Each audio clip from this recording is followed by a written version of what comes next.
This is Linux in Laws, a podcast on topics around free and open source software, any associated contraband, communism, the revolution in general, and whatever else fancies your tickle. Please note that this and other episodes may contain strong language, offensive humor, and other, certainly not politically correct language. You have been warned. Our parents insisted on this disclaimer. Happy, Mum? Thus, the content is not suitable for consumption in the workplace, especially when played back on a speaker in an open plan office or similar environments. Any minors under the age of 35, or any pets, including fluffy little killer bunnies, your trusted guide dog, unless on speed, and cute T-Rexes or other associated dinosaurs. Welcome to Linux in Laws, Season 1, Episode 77. Martin, how are things? Yeah, things are not too bad, not too bad. Okay. Meaning? Well, there's some sunshine. Still have some gas, able to shower. Yeah, so can't complain. Sunshine in the UK. Sorry, you emigrated, right? You emigrated. No, not yet. Okay. I'm thinking about it. What about yourself? How come that there is sunshine in the UK? That's a contradiction in terms, no? It happens on rare occasions, yeah. So well, Martin, you got to make the most of these things, really. Yeah. Martin, hang on. This is not the 1st of July we're recording this. No, July is the rainy season, really. No, Martin. As is August and September. You're gravely mistaken. Exactly. The rainy season starts on the 1st of January, takes a break, I think, around mid-May, and then another break in July, but only on the 1st. Possibly. And then continues on the 2nd right up to the December 31st date. Sounds about right. That would be the rainy season in the UK. Sorry, in the kingdom. So how is Charles doing, by the way? However, now you say that, but last year there was a big drought, and people had to not use their hose pipes and stuff. So blame Greta for this. Greta, this is called global warming. I think it all ended up in California this year somehow. I don't know how, but anyway. Okay. They had some floods. How are things on your side? Yes. Yeah, the usual. I'm tempted to say. Still have some ligaments left and stuff like that. Working on this. Yes. What about yourself, Martin? Yeah. No. Still, I haven't had to have any augmentations like yourself. Excellent. Okay, but this is not about my ailments or Martin's ailments, but rather as it'll be a very long episode. Yeah, exactly. So we don't want to bore our listeners with 4 hours of medical predicaments. No, we don't. No. But rather, this is rather an episode on, as it is custom at this time of the year, about the update on our 5-year plan. And before we go into the update, Martin, maybe you should or we should explain what this 5-year plan is all about. Yeah, so the 5-year plan was or is a bit of a concept that they have in Russia, right? They like to plan things in advance a long time. Clearly, this is not the most popular country at the moment. But yes, this Russia being one of the birthplaces of communism is why we adopted a 5-year plan. So that all went kind of sort of wrong. Let's put it that way. Yes. But we'll come to that in a minute. So yeah, originally we had a 5-year plan mainly because it's a communist concept to have long-term plans in advance so that everybody knows what they're doing every minute of the day. Almost. Exactly. But the trouble, of course, is that as with every implementation of communism so far, it's flawed, and that especially applies to the Russian one, given the fact that Russia, I reckon, is not carry on, but country anymore these days. Indeed. But you could say the same about China and other countries as well, that it hasn't really worked very well, right? No. But as I said, all the implementations so far have been flawed. Why do you think that is? Yeah, that's actually a very good question. So, listeners, if you know how to fix this, North Korea or not, please send mails, or please send mail rather. One will do to feedback@linuxinlaws.eu. Or directly to the appropriate dictator, should you want to address them directly. Yeah.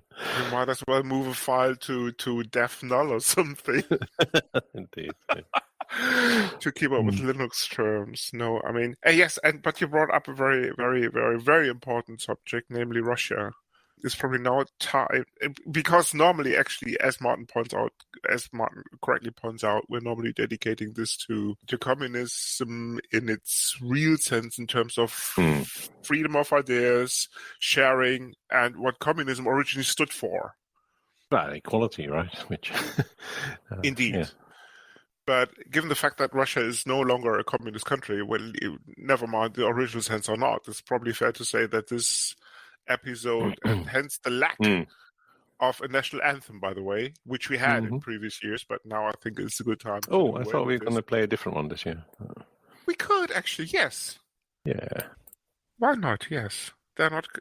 I think they're not licensed anyway. So because it's a national anthem, so we might as well actually, in addition to using the Ukrainian national anthem, we might as well dedicate this episode to the Ukrainian people, because they have done so far a very good job with keeping Russia at bay. Yes, indeed. But we're going to discuss the war and possible winning strategies. So Putin, listening, please pay attention. In a minute. So first of all, let me try my non-existent Ukrainian. Це випуск українському народу. And sorry, Ukrainians, if you're listening, that was totally butchered. But of course, we dedicate this episode to the Ukrainian people. And that's what I tried to say about a second ago, the Ukrainian. Okay, very good, Martin. Excellent. Exactly. So what happened in the last year? To continue with the update. Well, what happened last year? Many different things. And now in Linux in-laws context? Yes, Linux in-laws context, indeed. Yes, I'm talking about it. So there was kind of business as usual, but there was also business as unusual.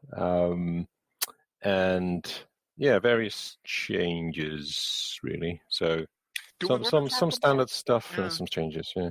Do we want to talk about highlights?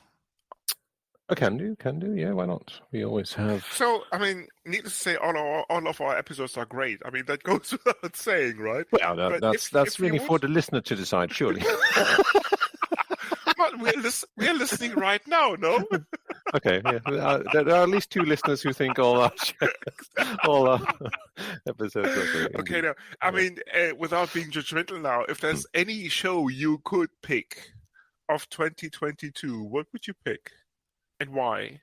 But personally, I would pick the Ran Levy one because I really enjoy his podcast, and it was great to have him on ours.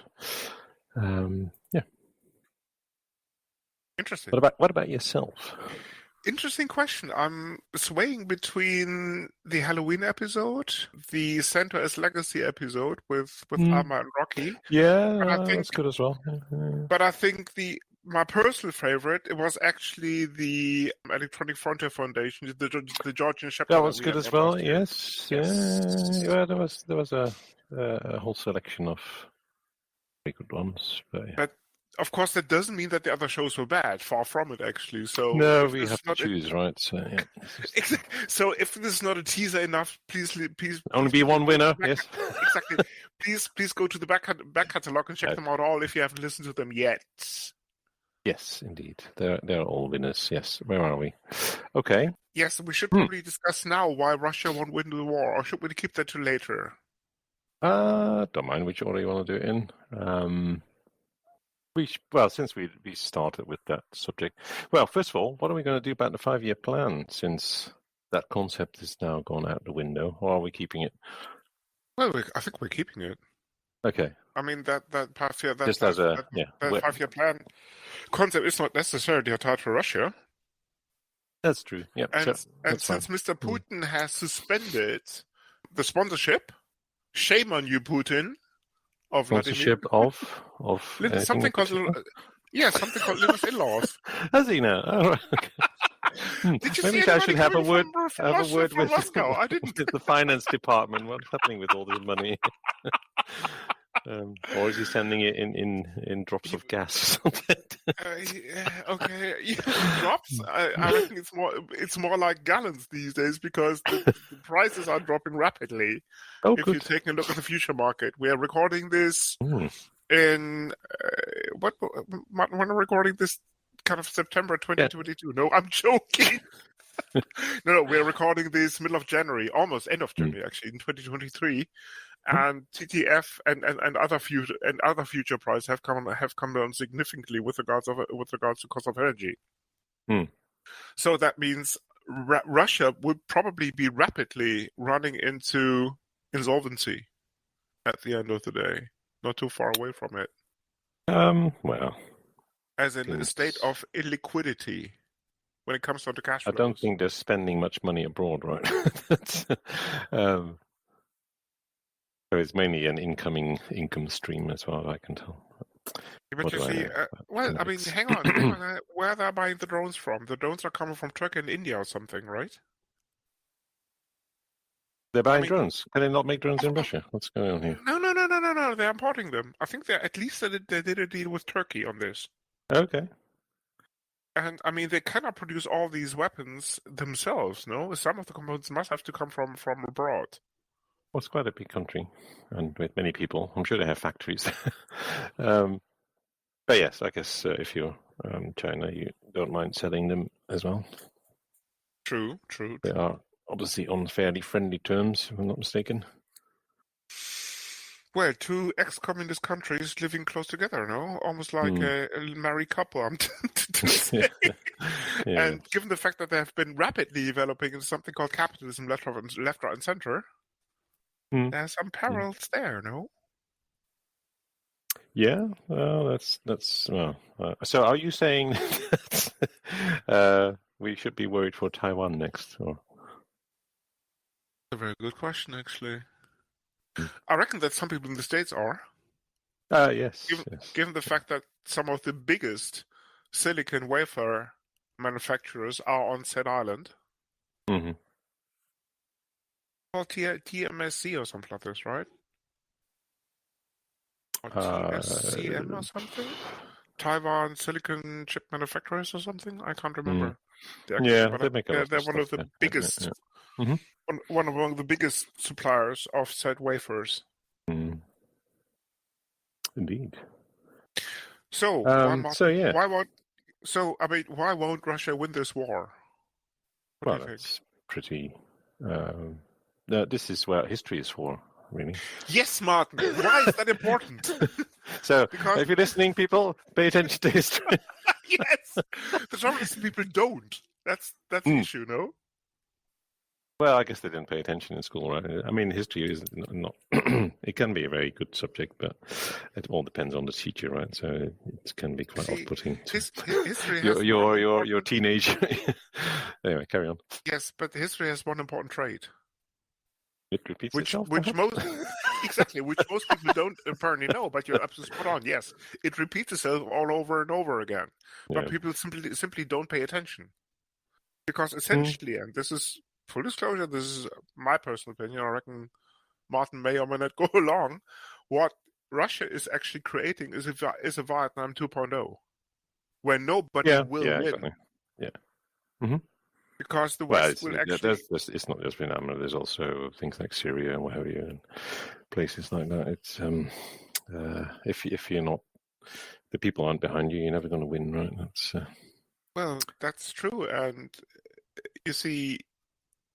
It might be a cold day in hell before the West stops pouring money into the Ukraine, and not just money, but also technology, left, right, and center. Tanks, yeah. Tanks, the latest things, exactly, and weapon systems, and all the rest of it. Mm-hmm. So, with every day, Russia is still invading this country or trying to invade. They're just going to prolong the agony. So, Vladimir, if you're listening, retreat now. I think we've given this advice a few episodes back as well, right? But, yeah. Maybe he didn't listen to the episode. Doesn't listen to that one. No, I mean, because many people will die on a daily basis on both sides of the trenches, and that's not good. No. It's quite the opposite, actually. Well, there are worse things, but yeah, dying is obviously not one of the preferred ways to live. I reckon with every day where this war continues, yep, Putin is as closer to his grave, I suppose, not just from a kind of political perspective, but literally, I reckon. I mean, the support in Russia itself has clearly started waning because of yes, that's the right word, exactly. The conscription and all that kind of stuff. It's like, hang on a minute, we don't really want any part of this. Yeah, the trouble is basically where's the barrier, where's the threshold where actually people will take to the streets in much bigger crowds than at the moment. Well, I think a lot of them left the country, right? It's that's been happening in large numbers since the start of this war. Yeah. So I mean, clearly all the Western organizations have pulled out, and the people that were working for them, they are clearly without a job, and we're quite happy with their previous status. So lots of those have just moved right to Finland and Bulgaria and places like that. Martin, you see, you're absolutely spot on, because I'm just looking at the equivalent of the small ads eBay version in Russian, and the Kremlin is actually looking for cleaners. So you're spot on. Apparently the cleaners have defected. So Vladimir, if you want to clean quarters, stop that fucking war. Excellent. Okay, well, so yeah, with that, we should really send this episode to him just in case that he hasn't subscribed to the feed, right? There's some vital information here that he's clearly been missing. Also, he could save a lot of money. True. Well, I mean, yeah, he has plenty of money himself, right? So he probably doesn't worry about that part, but there we go. Yeah, with that sort of run rate at the moment, that cash will be gone very soon. Well, I mean, I think you and your compatriots are funding not much of this money with all your showers, aren't you? If the press is anything to go by. Don't listen to the voices. I'm just saying. Okay. And I think I told you to stop reading the Daily Mail long ago. No. You sent me an article about a German politician who said that don't have a shower, just use a cloth or something. Because he clearly has seen the lights, yeah. See, in contrast to popular Germans do have humor, and that would be one of the best examples. Anyway. Anyway, should we talk about the lowlights too? Yeah. Well, of course, yes. Well, there's clearly been one obvious one. So apart from being able to take any, apart from not being able to take any more showers. Yes, it's more on the on the podcast side, exactly. And it's not the firing of the 10th marketing department. No, it's in contrast to what people may believe. Exactly, especially after listeners to our podcast. It's business as usual. Yeah. Yes. Nothing to see here. For the people who are listening to this podcast first time around, this is a running joke because Martin keeps firing our marketing departments. I try to hire them, but it just goes awry, and that's not good. So that's the reason actually why you don't see banner ads on the internet. Because we simply don't have an existing marketing department. Because, as I said, because Martin keeps firing them. But as we all heard, he just considers this to be business as usual. Indeed. And by now he has a point with that. But moving on to much safer grounds. Ken, if you're listening, nothing personal. Nope. No, definitely not. But we should probably enlighten what this we should remark was all about. For those who haven't followed exactly. saga or whatever you want to call it. Debacle? No, it's not quite a debauch. It's more like a saga, isn't it? I would say. Saga has a good ending. No? Oh, I'd say the ending's pretty good for us. Depending, yes. Technical debt cut in half. Yeah, maybe even less than that. Okay, but before we go on, we should probably enlighten our listeners, especially who haven't been following the mailing lists and all the rest of it. What happened? Okay, it's go. I mean, there's an episode on that, and links will be in the show notes. I'm just going to give kind of the kind of 20,000 foot highlight summary review, whatever you want to call it. When we started out, we particularly chose Hacker Public Radio as the, and now I have to pick my words very carefully because otherwise I will get hate mail from left, right, center, as the platform where to upload the audio content to. Let's put it, because I cannot say platform. That's forbidden, as we all know. Is it? No. Yes, it is. Especially if some of the HPR people are anything to go by, and I'm specifically excluding Ken now. Yes, HPR is a community, right? Not a platform. Fair enough. Exactly. Okay. Yep. So where where the in-laws to some extent considered this to be a platform, we were actually educated that this is not the case. Well, I mean, a platform is also a thing where you can voice opinions and stuff, right? It could be just a medium, right? It could be a synonym for medium, so it depends on all depends on your definitions and stuff like that. Regardless of platforms, opinion were voiced left, right, and center on the basis. They were, yes.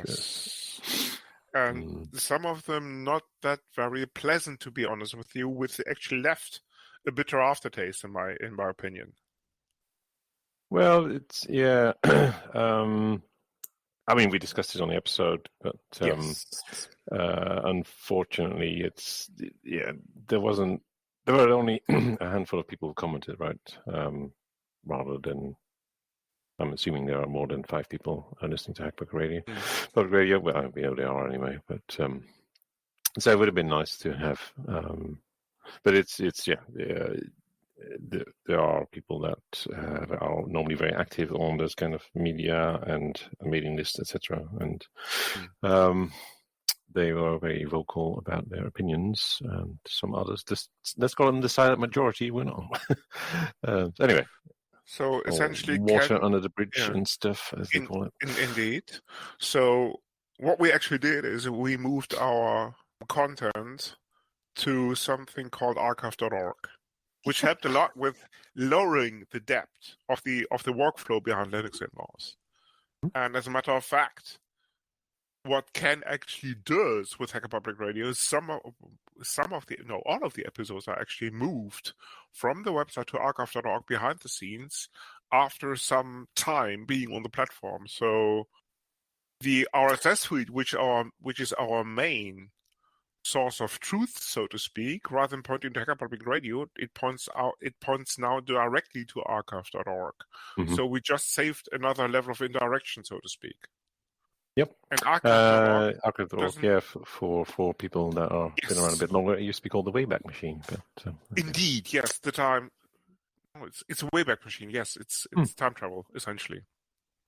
This is one of the services that archive.org supplies. So if you have a website long gone, which was active, say early 2000s, like in January of 2005. You can still go to the Wayback Machine, type in the URL, pick a date, and then the Wayback Machine will give you a copy of that website on that specific date.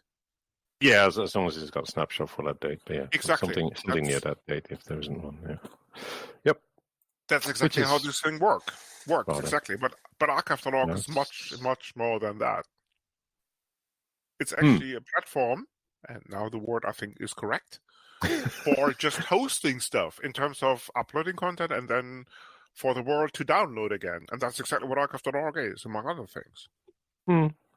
Well, for one thing, it saves them from scraping all this stuff, right? So may as well upload it in the first place, yeah.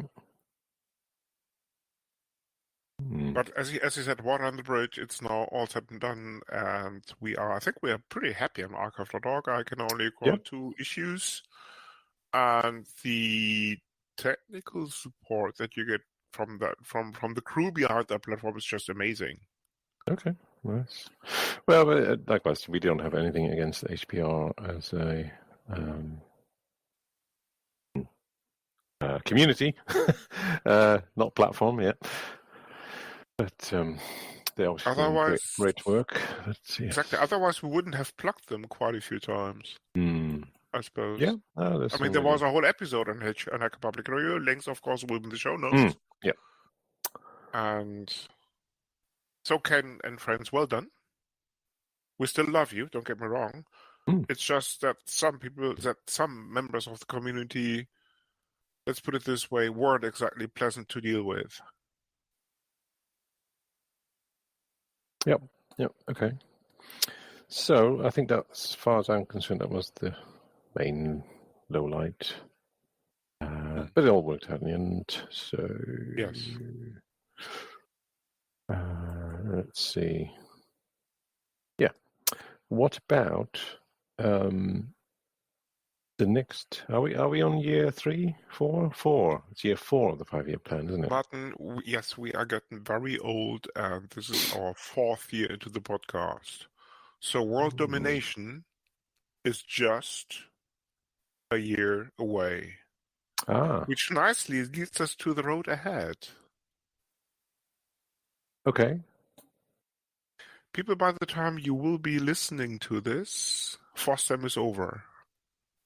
But why am I even mentioning FOSDEM? Because it's the biggest open source event in... Indeed. Okay. Europe? You're hearing this here first. Linux.inlaws runs a couple of honeypots. And these honeypots have certain pieces attached to them called bots.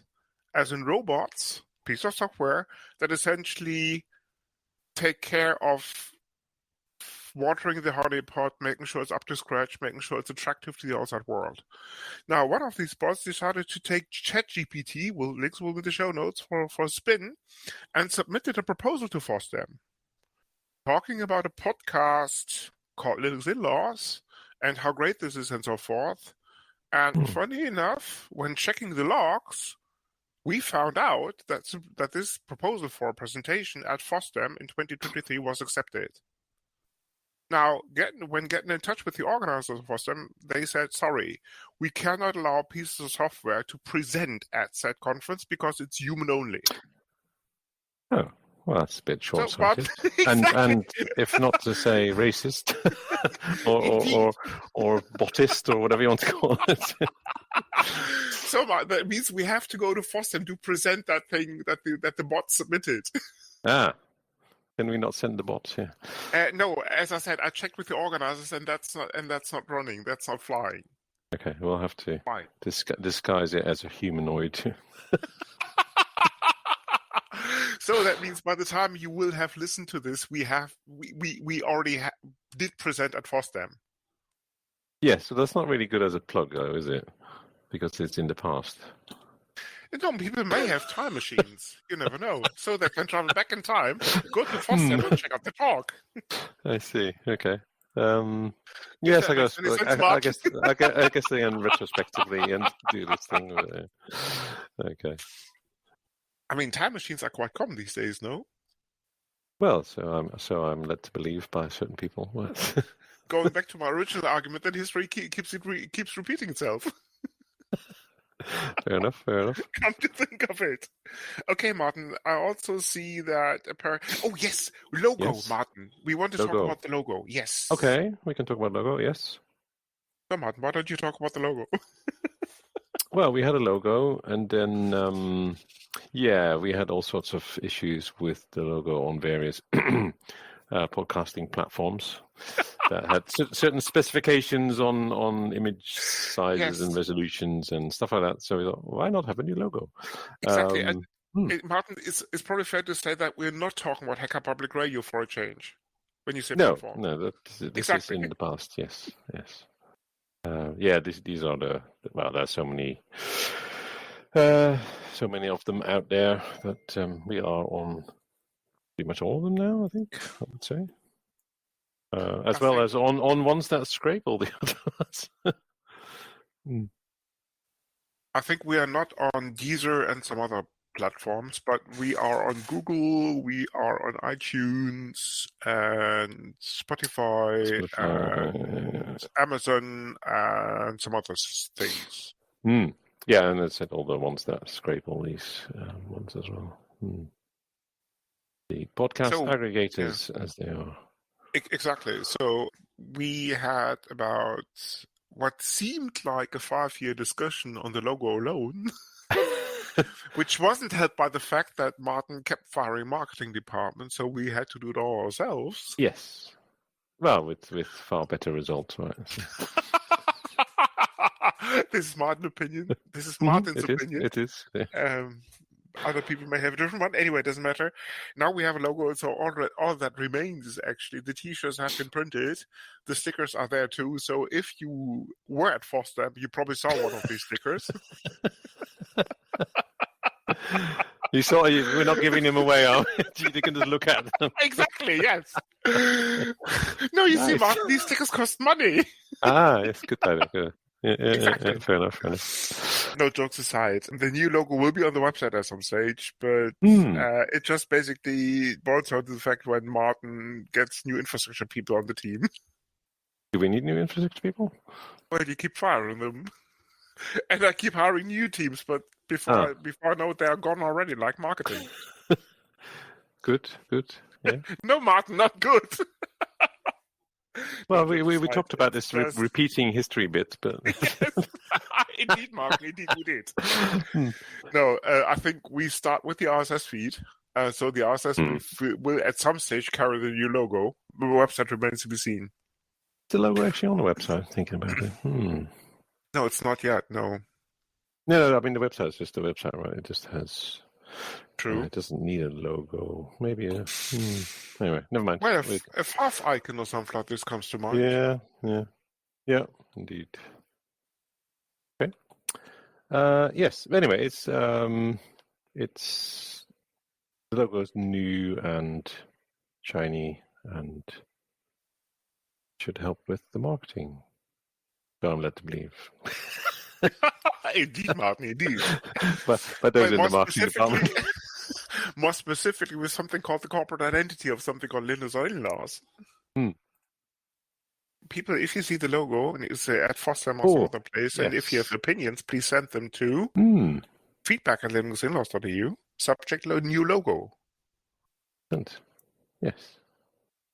And the artificial intelligence that takes a look at these incoming emails may even decide to, after some careful analysis, to forward that email to us. You never know. Yeah. Which nicely leads us to the next topic for the road ahead, namely workflow optimization. Well, is that the only thing for the road ahead?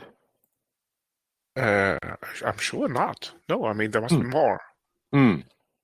So before we go into workflow optimization, because that would ultimately result in a call to action, but more on that in a minute. Martin, why don't you explain anything else on the road ahead?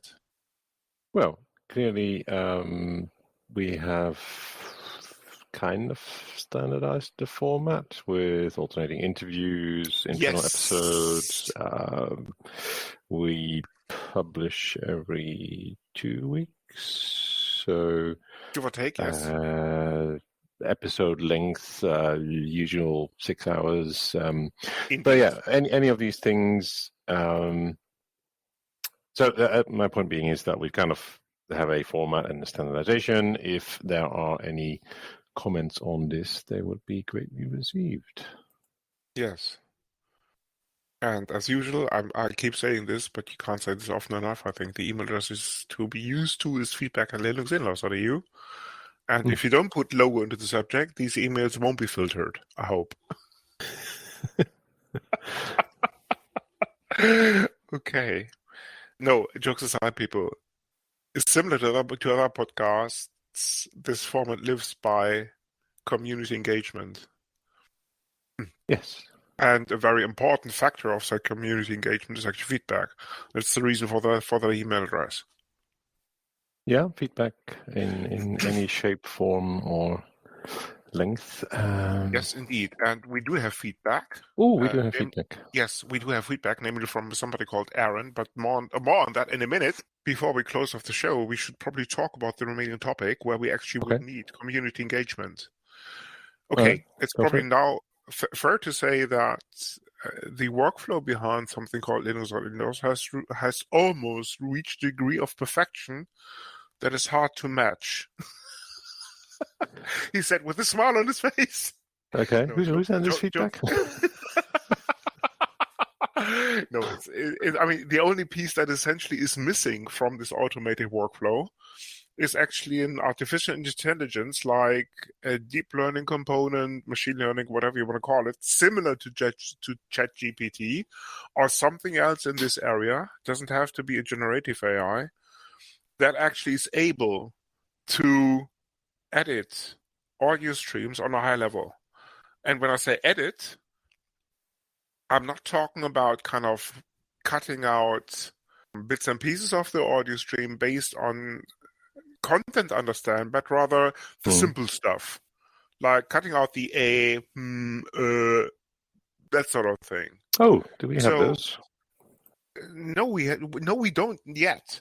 So I mean, we don't. Do we have any A's or O's? No, because actually, A is quite a useful word. You probably want to keep that one in. Anyway, thank you, Mark. The sentences would be a bit weird without A's. No. I'm talking about what do you call them in Germany? They're called in I think fillers, right? Okay. Filling sounds, fill sounds, filter sounds. Like the people, like the sounds that people make when they are thinking, for example. Aha. Like that sort of thing. No. Or if you're American, then you put right at the end of every sentence. Yeah. Exactly. So, and as I said, not that we don't like dislike Americans. Sorry. Yeah. Carry on. No. We love Americans. We also do. love Russians, Ukrainians, and all the rest of them. All, as a matter of fact, we love all people. Yeah. But the thing is that, yes, going back to my workflow topic. Carry on. No, it's pretty much the only piece in the puzzle that is missing. So if somebody out there knows of a deep learning framework that is able to eliminate these sounds from an audio stream, maybe something based on Keras when you're talking TensorFlow or something like this, that come to mind immediately, or PyTorch, whatever. As I said, we're not. Actually, it doesn't sound all that difficult because you got plenty of transcription stuff, and then if you just have the time slot when that happens, just cut it out. Yeah. Anyway, it's just basically a matter very easy people. Of recognizing the waveform. It would help. So if anybody out there is aware of an open source implementation for a framework like Keras, TensorFlow, PyTorch, and you name it, please send email to feedback@linuxinlaws.eu because it would help with closing this tiny gap that is remaining in the workflow. It's been complaints from the post-production department again, have there? No, Martin, because you keep firing the two. Oh, can they not? I was just about to say, can they not work a bit hard? So before they have a chance to complain, they're fired anyway. Exactly. Okay, good. No, jokes aside, it would really help with the post-production department or not. Excellent. Yes. To advise people. These are the plans for 2023 and beyond. Okay, so I've got another question for you. What happens at the end of the 5 years? The second 5-year plan kicks in. Perhaps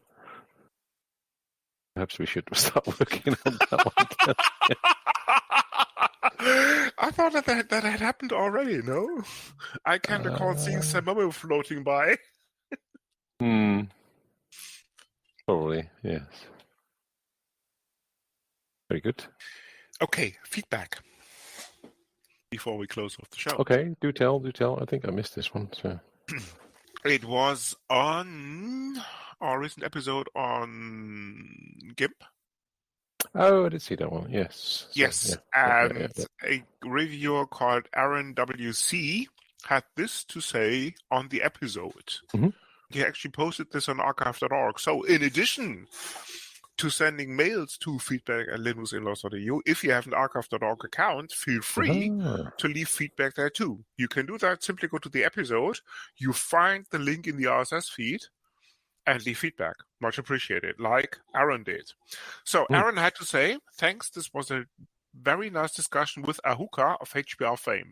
Ahuka was actually the subject matter expert we had on the show as a guest.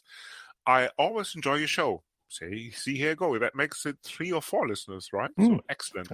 It is uplifting to listen to people who are passionate about free open source software. Thanks again for everything you do for the FOSS community. It is appreciated. Best wishes, Aaron. Aaron, thank you very much. And you're welcome.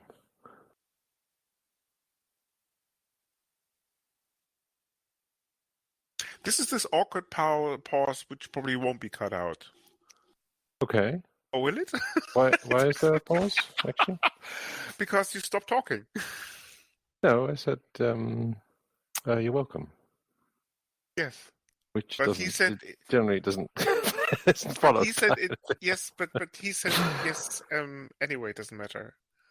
I mean, people, as I said, it shows for you. We are not making this, in contrast to popular belief, we are not making this for ourselves. Although we do enjoy making this. Yes, exactly. This is for you. This is not just primarily for us. No. And if the download stats, and Ken, if you're listening, I know these are metrics that do not count at the end of the day, but I'm going to mention that anyway. But I'm going to don't mention it. Don't mention it. Oh, I fucking will.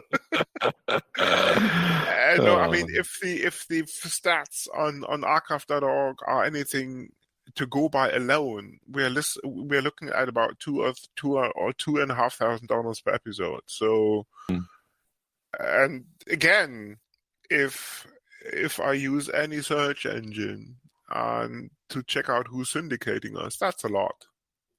So we must be doing something right. And given the fact that this is the first feedback from Aaron, I reckon that there are more people like Aaron out there who enjoy our show. And for those people who do not enjoy our show but want to see this changed, the email address is feedback@linuxinlaws.eu. Yeah. Or leave a comment on archive.org. Well, it'd be harder to find, right? Unless that's been automated. No, I didn't see this. It's not complicated. It's ARCHIVE dot, as in full stop, ORG. Simply create an account, and then you can leave feedback on something called linuxinlaws.eu. And yes, archive.org supports searching. Or you can simply take a look at the RSS feed. The enclosure URL, and this is getting a little bit technical, the enclosure URL is essentially where your podcast player gets the MP3 from that we're using for publication. So if you take a look at the enclosure URL, you have essentially the episode URL without the MP3. And that's it. 1996 it was launched Wayback Machine. Anyway, yep. So that's all for the third year update of the 5-year plan. World domination is within reach, I suppose. Anything you want to add before we close this off, Martin? I would say keep listening, keep commenting, people. Yes, please. And thank you for all your support and comments thus far. And thank you for listening.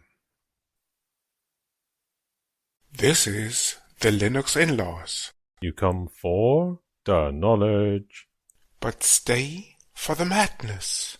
Thank you for listening. This podcast is licensed under the latest version of the Creative Commons license, type Attribution Share Alike.